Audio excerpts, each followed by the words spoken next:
So it's been a shit 2 years, and many people are struggling with money. And myself and other instructors, we're finding that more and more students, quite sadly, are finding themselves without the funds to do the martial arts that they love. And it's quite sad because for a lot of people, the martial arts that they would normally go to, that might be their singular interaction outside of their house, outside of their husband, wife, kids. It might be their own kind of physical release from a stressful world. Hitting those bags and hitting those pads and sparring with those people, that might be the only emotional output they get to offload the stresses of the modern world.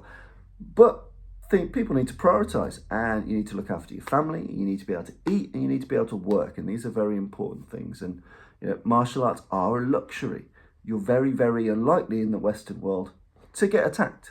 Martial arts, in terms of your hierarchy of needs, way over somewhere else. Unless you're in war-torn Mogadishu, odds are you don't need it. But it's also very, very important for a lot of people, and they're finding themselves increasingly on hard times. And I get lots of questions about what can you do if you don't quite have the money to be training right now. And I understand and I empathise with that. So I made a bit of a list up of things that you can do. One of the first and most important things you can do is expand your martial mind. And expanding your martial mind is something you can do without any money whatsoever. A great example would be downloading and listening to some of the amazing, absolutely free podcasts out there. Joe Saunders' Managing Violence podcast is a great example.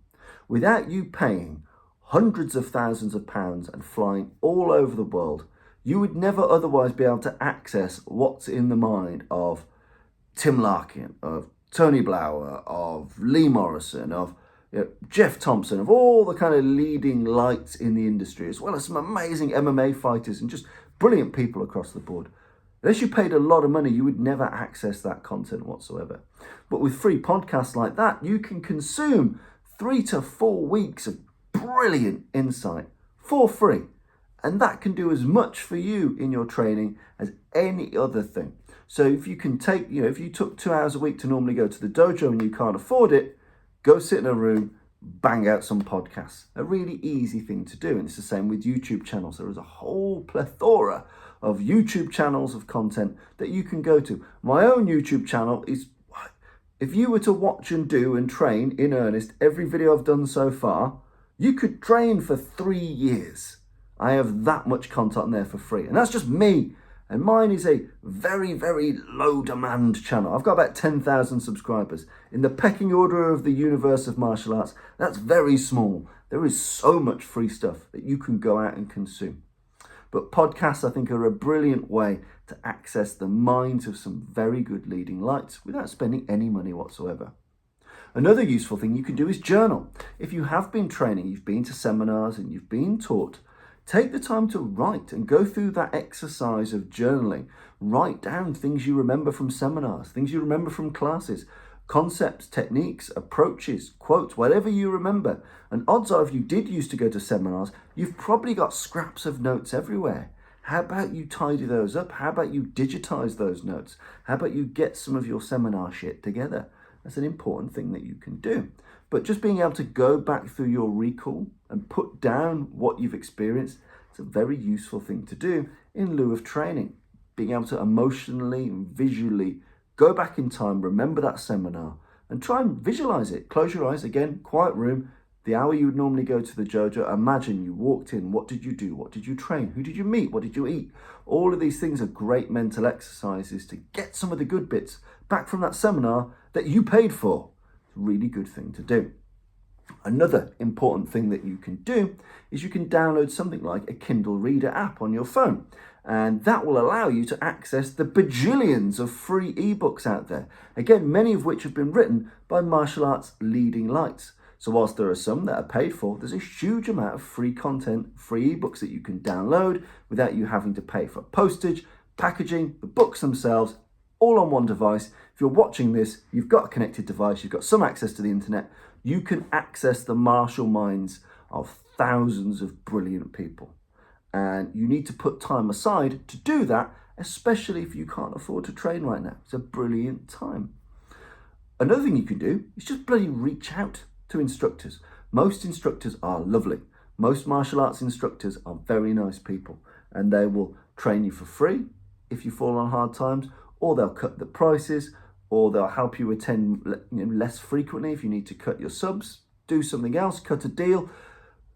What you can do is just ask. Just ask. A lot of people don't ask because of shame. They're worried, they're afraid. They'd rather not turn up and blame an injury or say I'm getting old or any other shit like that. Just be honest with your instructor. Your instructor loves instructing you more than he loves your £5 a month, £5 a week, whatever. If your instructor doesn't appreciate you enough to help you in the hard times, fuck that instructor. He's a dickhead. That said, always make the extra effort. Instructors hate petty admin. They hate finances. They hate doing flyer drops. They hate sweeping the floor. They hate doing all of this shit. They don't want to paint their dojo. Offer, do stuff. If you've got a skill, if you've got an ability, if you've got arms and legs to go knocking on doors and handing out flyers, any of those things is of immense value to a martial arts instructor, and they will likely bite your hand off because it's probably more useful to them and more profitable to them than the subs you would originally pay anyway. So there's lots of things you can do. If you've learned anything from the Karate Kid, manual labor can pay for karate. You can do stuff and instructors will appreciate it. But all you need to do is be brave enough to ask, to tell them, to be honest with your instructors about what's going on in your life. And many will happily accommodate. Even ones you've never worked with or trained with before. If your current instructor isn't helping you, others will. I absolutely guarantee it. Other things you can do. So if you're interested in the self-protection-y, self-defense-y side of stuff, join your local community groups on Facebook. Join and follow your local police on Facebook, because then you can see what levels of crime are happening in your area. You can see what is endemic to your area. Let's say there is a recent spike or spate of garage thefts, shed break-ins. Is it moped gangs? Is it knife stop and search? Whatever it may be, you can keep abreast of what crime waves are happening in your area, and you can risk mitigate, you can make plans, you can think about it, you can deconstruct it, and think about how you should make yourself safer and what you can do about it. Other things you could do, absolutely for free, is work on your fitness, work on your conditioning. It costs you nothing to run. It costs you nothing to do calisthenics. It costs you nothing to do press-ups, sit-ups, pull-ups, go to your local kids' play park, go on the monkey bars. All of this is free.